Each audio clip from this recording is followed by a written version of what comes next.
Baik, bismillahirrahmanirrahim. Assalamualaikum warahmatullahi wabarakatuh. Alhamdulillahirrahmanirrahim. Wassalatu wassalamu ala asyrafil anbiya'i wal mursalin wa ala alihi wa sahbihi ajma'in. Puji syukur pada Allah, salawat dan salam kepada Nabi besar Muhammad SAW yang telah mengantarkan kita ke alam yang penuh keimanan, keislaman dan penuh pengetahuan. Yang kami muliakan Ibu Pimpinan Rapat,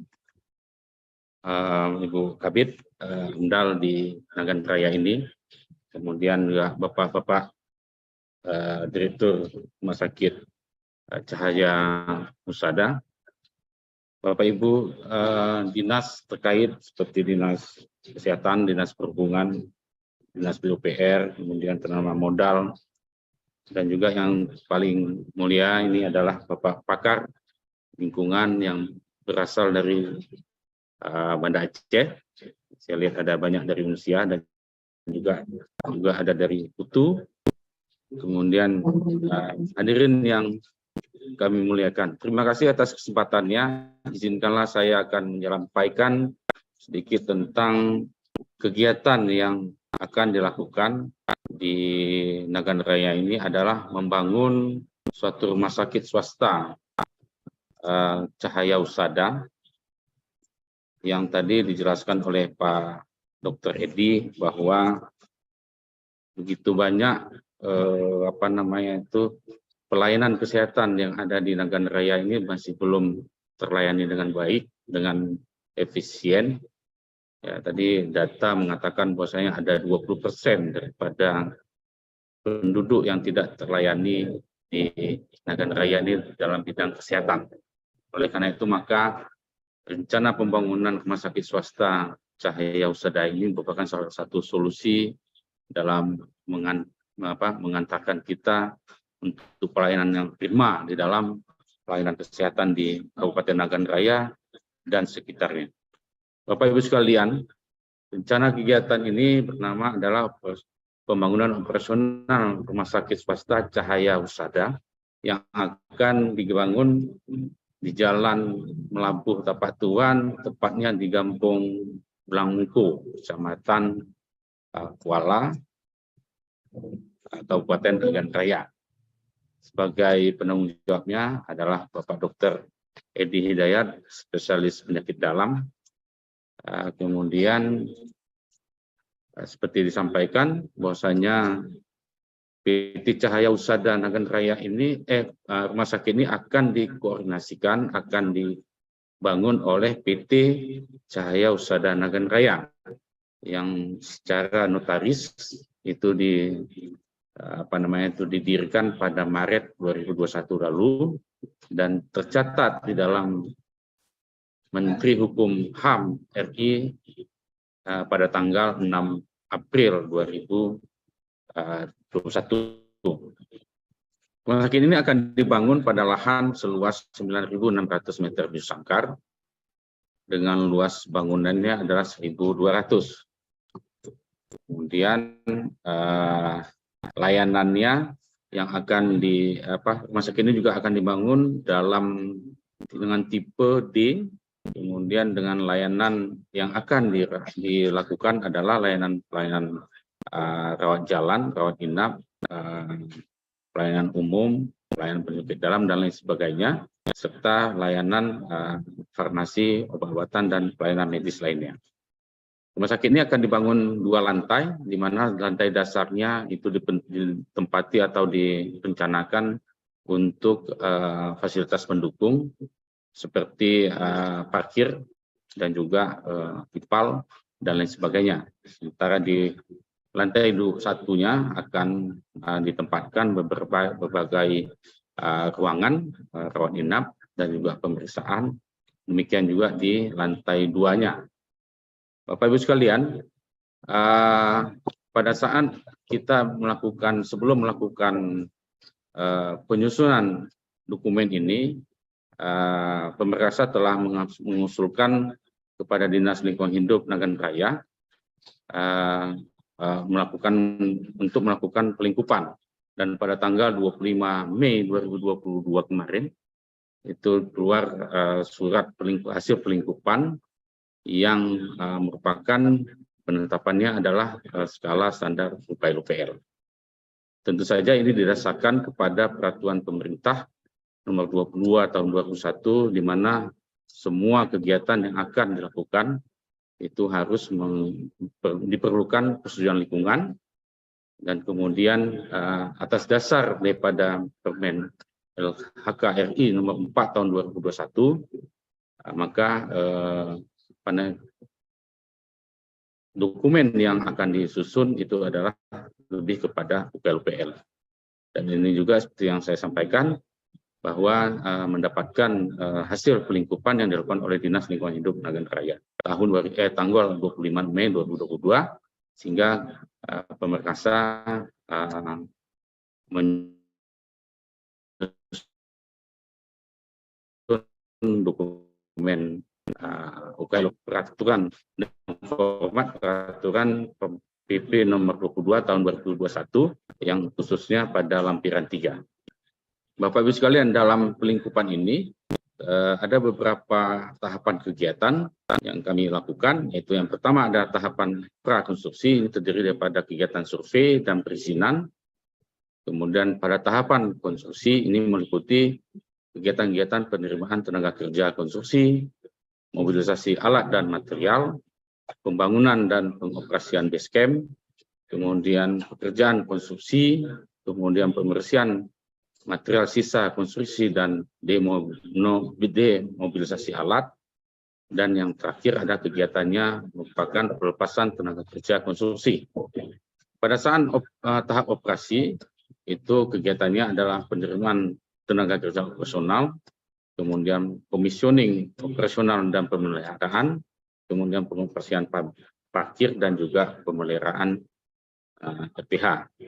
Dan selanjutnya pasca operasi adalah apabila rumah sakit ini dinilai tidak layak lagi ataupun terjadinya konflik atau juga terjadinya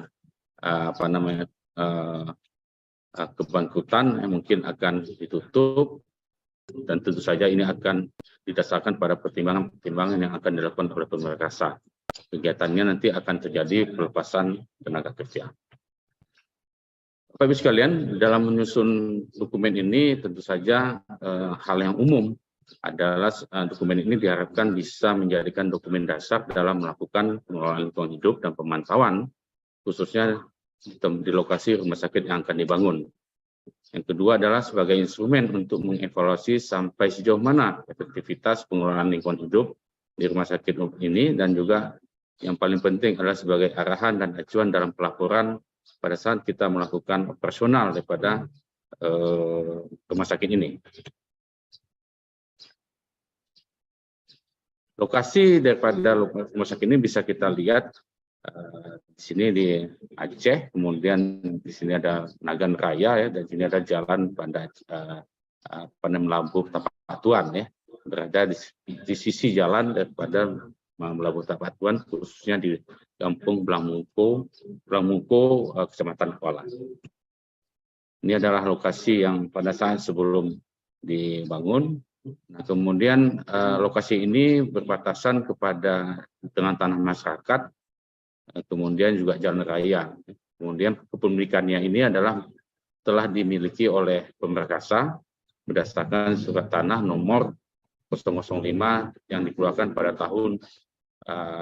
tanggal 29 November 1999. Di sisi tata ruang juga sudah mendapatkan surat dari Sekretariat Forum Penataan Ruang didasarkan pada surat tertanggal 4 November 2022. Layanan yang akan disampaikan dilakukan oleh rumah sakit ini terdiri daripada layanan administrasi medis rumah sakit, kemudian pelayanan penyakit dalam, pelayanan umum, kemudian pelayanan rawat jalan, rawat inap, farmasi, dan pelayanan medis lainnya. Dalam menjalankan pelayanan ini, rumah sakit akan menggunakan sumber energi dari PLN, dan apabila terjadi pemutusan listrik tersebut akan digunakan genset berjenis silent Perkin yang berukuran 200 kPa. Juga di dalam pelayanan rumah sakit ini tentu saja menghasilkan limbah cair domestik yang akan diolah melalui sistem aerobik dan anaerobik menggunakan ipal konvensional yang dilakukan atau yang didesain oleh Biotechnol yang dirancang oleh PT Surya Utama Fiber Tech yang berkapasitas 40 meter kubik. Kemudian selanjutnya air olahan ini sebelum keluar setelah keluar di ipal, sebelum dibuang ke lingkungan akan dialirkan ke sumur resapan yang dilengkapi dengan lapisan batu kerikil di atasnya dan lapisan hijau, lapisan batu koral hijau lagi dan lapisan pasir lagi di bawahnya lagi, dan setelah itu baru dikeluarkan ke drainase umum. Bapak Ibu sekalian, dalam pengelolaan limbah padat domestik, rumah sakit ini akan melakukan pengelolaan dengan mengumpulkan pada TPS sementaranya dan dimasukkan dalam tong sampah dengan menggunakan dengan peranan cleaning service akan dibawa ke TPS sementara yang disiapkan oleh pihak pemerkasa. Selanjutnya diangkut ke TPA berdasarkan dengan surat kerjasama nantinya yang akan dilakukan bersama dengan Dinas Lingkungan Hidup Kabupaten Nagan Raya. Bapak Ibu sekalian, bagaimana dengan pengelolaan limbah padat medisnya B3-nya? Jadi ini juga limbah padat medis B3 ini dilakukan pengumpulan di TPS B3 pada periode tertentu, itu diangkut oleh pihak ketiga, dalam hal ini adalah PT Roro Agung Pertiwi yang dikerjakan atas perjanjian kerjasama dengan PT tersebut yang dikeluarkan pada tahun 2022 lalu. Kemudian sementara limbah padat B3 non medisnya itu dikumpulkan melalui Ecobox Mini. Tentu saja ini akan dilakukan juga dengan menggunakan fasilitas ataupun juga kerjasama dengan PT Roro Agung Pertiwi yang mempunyai lisensi untuk mengelola limbah B3. Bapak Ibu sekalian, limbah cair B3-nya juga akan dilakukan pengumpulan dengan menggunakan oil trap atau sedimen trap dan ini akan dikumpulkan dengan drum dan juga akan dikelola oleh pihak ketiga oleh PT Roro Agung Pertiwi. Selanjutnya, bagaimana pengelolaan air bersih? Air bersih dan berdasarkan hasil perhitungan air bersih di rumah sakit ini umum ini memerlukan 31 meter kubik per hari, dan ini akan diambil melalui sumur dalam dan ditampung melalui reservoir dan dengan ketinggian 6 meter dan kemudian akan ditutup, kemudian akan disalurkan berdasarkan gravitasi dengan bantuan gravitasi dan akan dikompakkan ke unit-unit masing-masing yang memerlukannya. Pengelolaan lainnya itu akan dilakukan tentang pengelolaan kebersihan dan penghijauan. Nah, tentu saja ini rumah sakit akan membuat beberapa peraturan-peraturan yang ditujukan kepada masyarakat pengguna supaya untuk tetap menjaga kebersihan rumah sakit seperti larangan buang sampah, larangan merokok, kemudian mempertahankan adanya ruangan terbuka hijau khususnya di depan dan belakang rumah sakit umum ini. Dan kemudian juga untuk pengelolaan parkir lalu lintas, parkir kendaraan berlangganan akan ditampung pada 2 parkir tertutup dan terbuka. Yang tertutup berada di bawah di lantai dasar daripada rumah sakit ini, sementara yang terbuka berada di halaman halaman rumah sakit. Bapak Ibu sekalian, kegiatan yang menjadi sumber dampak dan besaran dampak yang lingkungan yang terjadi seperti yang saya sampaikan tadi adalah pada tahap prakonstruksi, sumber dampak itu akan muncul dari kegiatan survei dan perizinan. Kemudian pada tahap konstruksi itu akan timbul dari kegiatan-kegiatan penerimaan tenaga kerja, kemudian mobilisasi alat dan material, kemudian bangunan dan pengoperasian base camp, kemudian pekerjaan konstruksi, pembersihan material sisa konstruksi dan demobilisasi alat, dan juga terakhir ada kegiatan pelepasan tenaga kerja konstruksi.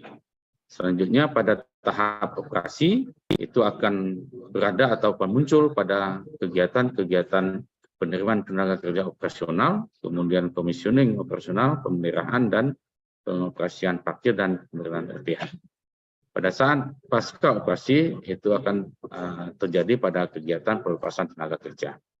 Apabila kita melakukan identifikasi dampak yang terjadi, maka kami telah melakukan membuat matriks identifikasi kira dampak. Seperti contoh, misalnya pada saat kegiatan prakonstruksi ini akan terjadi keresahan masyarakat dan persepsi masyarakat.